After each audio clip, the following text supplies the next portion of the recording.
Varicose వ్యాధితో బాధపడుతున్నారంట. తక్కువ ఖర్చుతో ట్రీట్మెంట్ కావాలి అనుకుంటే ఎవిస్ హాస్పిటల్ని సంప్రదించండి. నమస్తే రమ్మగారు. నమస్తే జయ. రమ్మగారు, చందమామ కథ ఏదైనా చెప్తారా? చెప్తాం. మంచి సరదా కథ ఒకటి చెప్తాము. పూర్వం అట ఉజ్జయిని నగరానికి పాతరాజు గారు వెళ్ళిపోయి వాళ్ళ కుమారుడు రాజయ్యట. ఈయన పేరు మేధావంతుడు, కానీ అసలు మేధావి కాదు ఆయన. ఓహో, పేరే అంతా. అయితే పరమ మూర్ఖుడైన. ఆయన పేరేలోనే ఉంది మేధస్సు, అసలు మేధ ఆయనకి లేనే లేదు. ఈయన భార్య పేరు సందేహి, ఆవిడ సందేహాల పుట్ట. ఇద్దరే. అక్కడి నుంచి వీళ్ళకి సుబుద్ధి అనే ఒక కుర్రాన్ని తన సహాధ్యాయును ఇంకా కొంచెం సహాధ్యాయి తాలూకు స్నేహితుడిని ఒక మంత్రిగా పెట్టుకున్నారు. అయితే పాత మంత్రి గారు, తండ్రి గారి కాలం మంత్రి గారు గుణపాలుడని ఆయన చాలా తెలివైనవాడు. ఈ మేధావంతుడితోటి, ఈ సుబుద్ధితోటి, ఆ సందేహితోటి పడలేక ఆయన, మీకు ఎలాగూ యంగ్స్టర్స్ కావాలి, నేను ఓల్డ్ కదా, మీ యంగ్స్టర్ మంత్రి ఉన్నాడు కాబట్టి వాడు మీరు ఏదో ఒకటి తంటాలు పడండి, నాకు వద్దండి, నేను వానప్రస్థానికి వెళ్ళిపోతాను అని చెప్పేసి వెళ్ళిపోయి అడవిలో ఒక చోట ఎక్కడో ఒక ఇల్లు కట్టుకుని, ఒక ఆశ్రమం కట్టుకుని ఆయన తపస్సు చేసుకుంటున్నాడు. రాజ్యంలో ఈ సభికులందరికీ ఈ రాజుగారి సంగతి, రాణిగారి సంగతి, మంత్రి గారి సంగతి, ముగ్గురు సంగతులు తెలుసు. వాళ్ళంతా నవ్వుకుంటూ ఉండేవాళ్ళు వీళ్ళ మూర్ఖత్వం చూసి. అప్పట్లో ఏమిటంటే ఈ రాజుని తీసి ఇంకో రాజుని పెడదామనే ధోరణి లేదు, ఇప్పట్లాగా. ఇప్పటి ధోరణి లేదు. తర్వాత కాలంలో కూడా వచ్చింది, ఆ కాలంలో లేదు. రాజుగారి వెరితనానికి వాళ్ళంతా నవ్వుకుంటూ ఉండేవాళ్ళు. ఒకనాడు ఆయన సభలోకి వస్తూ ఉండగా సభ నుంచి వస్తుంటే ఆయన భార్య ఎదురొచ్చింది. ఏమండి, ఇవాళ నేను సభకి పొద్దున్న వస్తుంటే ఒక 2 మాటలు విన్నాను, అది ఏమిటో తెలుసుకోవాలని మిమ్మల్ని అడుగుతున్నానండి. ఏమిటో చెప్పు సందేహి, నీకేం కావాలంటే అది చేసేస్తానన్నాడు ఆయన. ఆయన ఎవరో ఒక ఆవిడ నేను మూర్ఖురాలా అంటున్నాడు, ఆవిడేమో నువ్వే మూర్ఖుడు అంటుంది. ఈ మూర్ఖుడు మూర్ఖురాలు అంటే ఏమిటి? మూర్ఖులంటే ఎలా ఉంటారు? నిజమే రమ్మగారు. మూర్ఖులంటే ఎలా ఉంటారు ప్రభు, అది కనుక్కోవాలనుంది, నాకు ఈ సందేహం తీర్చాలి మీరు. అది రాజుగారికి మాత్రం ఏం తెలుసు, మూర్ఖులు అంటే ఏమిటో తెలియదు. ఆయన విన్నాడు ఎప్పుడో మూర్ఖుడు అన్న పదం. ఆ మూర్ఖుడు అనేది దేనికి వాడుతున్నారో ఏ కాంటెక్స్లోనో ఆయనకు తెలియదు. ఇది చాలా బాగుందని ఆయన ఏం చేశాడు, మర్నాడు పొద్దున్న సభలోకి మంత్రి గారిని పిలిచి, సుబుద్ధి, మూర్ఖుడు అంటే ఎవరు, మూర్ఖురాలు అంటే ఎవరు, ఎవరిని మూర్ఖుడు అంటారు, ఎవరిని మూర్ఖురాలు అంటారు, అదేమిటో చెప్పన్నాడు. మంత్రి గారు నిర్ఘాంతపోయాడు. అవును సుమండి, నేను ఎప్పుడూ ఆలోచించలేదు, నాకు తెలిసి ఈ పదాలు, కానీ ఎవరిని మూర్ఖుడనాలో ఎవరిని మూర్ఖురాలన్నారో నాకు తెలియదండి అనగానే రాజు కోపం వచ్చింది. అవురవురా, నువ్వు మంత్రివి కదా, నీకు తెలియపోతే ఎట్లా, నీకు ఇవాళ నుంచి వారం రోజులు గడువిస్తున్నాను. ఈ లోపల సభికులంతా నవ్వుకుంటున్నారు, ఈయనే మూర్ఖుడు పదానికి అర్థం కావాలంటే ఈయన బొందాన్ని నవ్వుకుంటున్నారు వాళ్ళు, అందరు నవ్వుతున్నారు. వారం రోజుల లోపల 5 మూర్ఖుల్ని పట్టుకురావాలి నువ్వు. 5 మూర్ఖుల్ని కనుక నువ్వు తేలేకపోతే నీ తల ఉత్తరింపిస్తావు.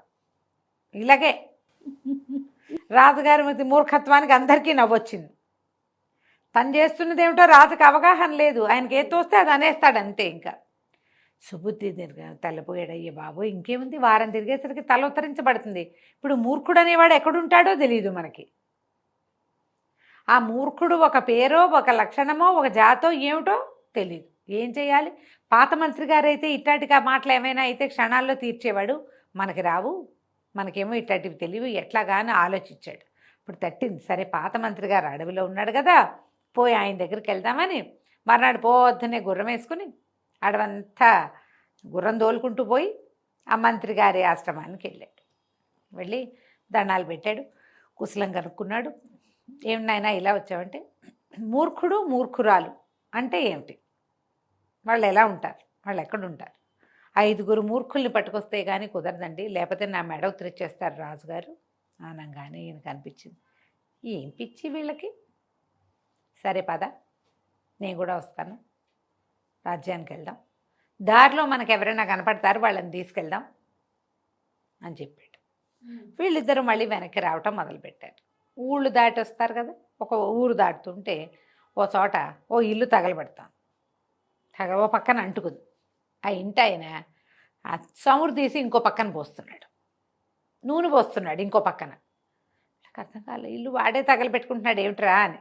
మంత్రి గారు పోయి, గుణపాలుడు, ఏమిట్రా నాయన నూనె పోస్తున్నావు, చమురు పోస్తే అంటుకుంటుంది కదంటే, భలేవారండి, ఉష్ణాన్ని శీతలం మీకు తెలీదు, అక్కడ మంట ఉంది, ఇక్కడ కూడా మంట పెడితే రెండు కలిసి చల్లబడుతుంది. ఓకే. ఇల్లు ఆరాలంటే ఇప్పుడు ఏం చేయాలి, నేను మళ్ళీ నిప్పు నిప్పు పెట్టాలి. నిప్పట్టుకోవాలంటే ఈజీగా ఉంది, చమురు పోస్తే అంటుకుంటుంది. ఆ మాత్రం తెలియలేదండి పెద్దవాళ్ళు, మీరు జుట్టు గిట్టు నెరిసింది మీకు అన్నాడు.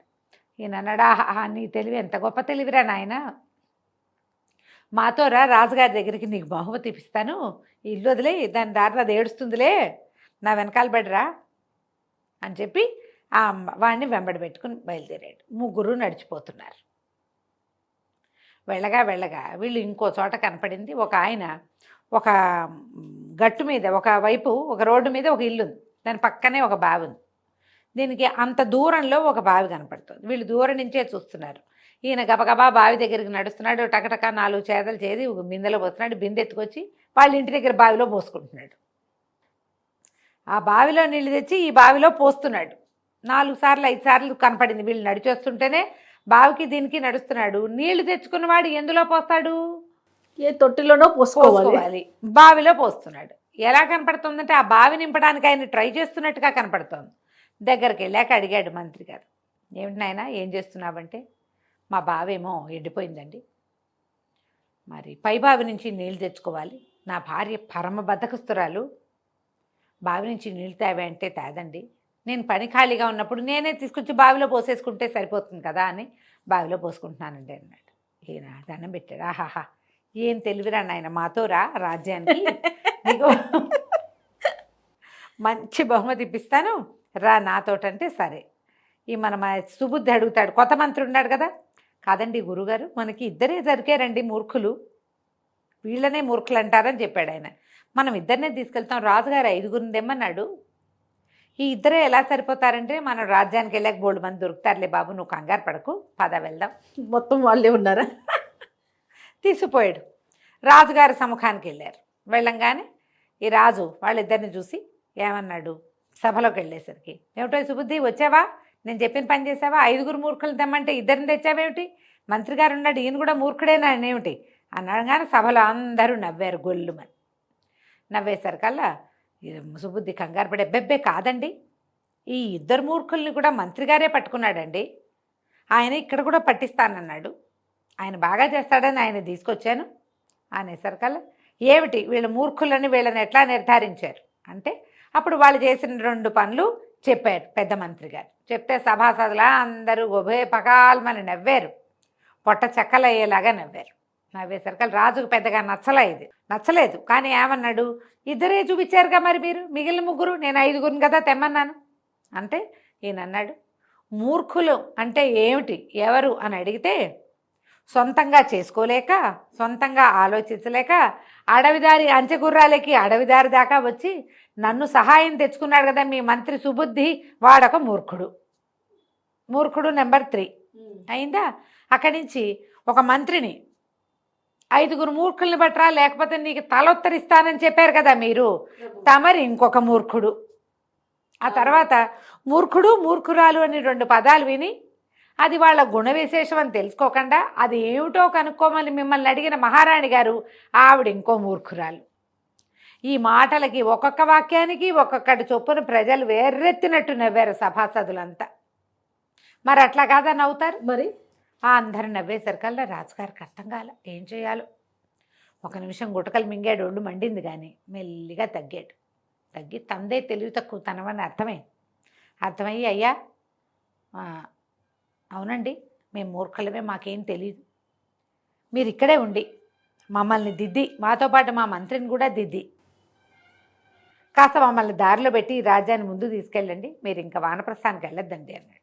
ఆయన అన్నాడు, నేను వానప్రస్థానికి వెళ్ళకుండా ఉండను, తెలివిగా ప్రవర్తించడానికి ప్రయత్నం చేయండి, ఏదో ఒక అర్థం లేని ఒక విషయాన్ని పట్టుకుని దాని మీదే మాట్లాడుకుంటూ దానికోసమే అర్థం లేని పనులు చేస్తూ ఎవరినో మూర్ఖత్వం అనేది ఒక లక్షణం, దాన్ని తెలుసుకోవడానికి 5గురు మనుషులదా, లేకపోతే నేను పేకొత్తరిస్తానని మంత్రిని ఆ రాజ్యంలో పనులు ఏమీ చేయించకుండా ఊళ్ళ మీదకి పంపించడం తెలివి తక్కువ పని కాదు. అలాంటివి చేయొద్దు. సలహా సంప్రదింపులు సభికుల దగ్గర తీసుకోండి, మెజారిటీ ఐడియాస్ వీళ్ళ దగ్గర తీసుకోండి. ఏదైనా ఒకటి ప్రతిపాదించారు, దానికి ఎక్కువ మంది ఓటేస్తే ఆ పని చేయాలి, ఎక్కువ మంది ఓట్లు రాస్తే చేయకూడదు. ఇలా వెళ్తే క్రమంగా మీకే తెలుస్తుంది. నేను మాత్రం ఈ రాజ్యంలో ఉండనండి, మీరు మరోలా అనుకోకండి అని చెప్పి ఆయన మాత్రం తన దారిని తన అడవికి వెళ్ళాడు. ఆ తర్వాత ఈ మేధావంతుడు ఆ సందేహిరామ మహారాణి గారు, ఈ సుబుద్ధి అనబడేటువంటి అత్యంత తెలివి కలిగిన వాళ్ళ మంత్రి ముగ్గురు కొంచెం బుద్ధి జ్ఞానం తెచ్చుకుని మెల్లిగా ఎలాగోలాగా రాజ్యాన్ని ముందుకు తీసుకెళ్లారు. కథ కంచికి మనం ఇంటికి. నమస్తే రమ్మగారు. నమస్తే.